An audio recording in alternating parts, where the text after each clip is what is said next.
Morning, let's get you in quickly. A new school year, but they're still dealing with the legacy of the pandemic. That's it, you're running late now. 4 out of 10 pupils here have struggled to attend.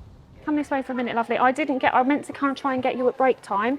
Sarah Kennett is the troubleshooter, dealing with anxiety and other mental health issues, focused on those at risk of not turning up. I'll come to 112 and I'll walk you through, okay? Yeah. I've got several students that I monitor daily, so what I'm going to do now is just have a check-in with them, see how the day's gone. Schools say attitudes have changed since COVID.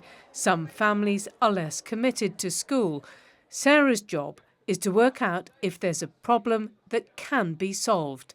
They learn to trust you and you just get to know them. It sounds really an obvious thing, but over time you just get to know which ones have real issues with certain things and which ones are just trying to avoid something.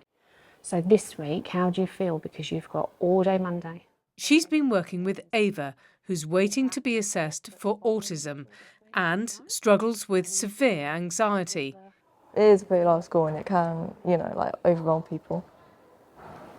And what does overwhelmed feel like when it's happening? I mean, it's sort of like, it depends if it turns into more anxiety or if it's just like too much. Hands up if you managed to write one so difficult your partner couldn't crack it. Some pupils who've always loved school have started struggling. Etty May began secondary school during the pandemic, and for more than a year she regularly refused to go.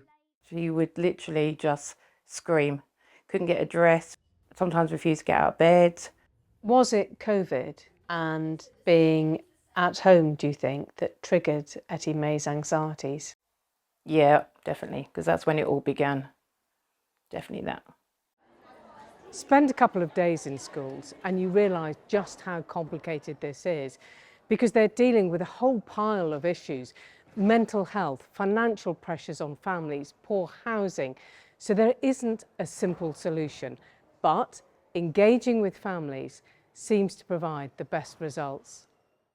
Across this group of schools, they are worried about COVID's legacy.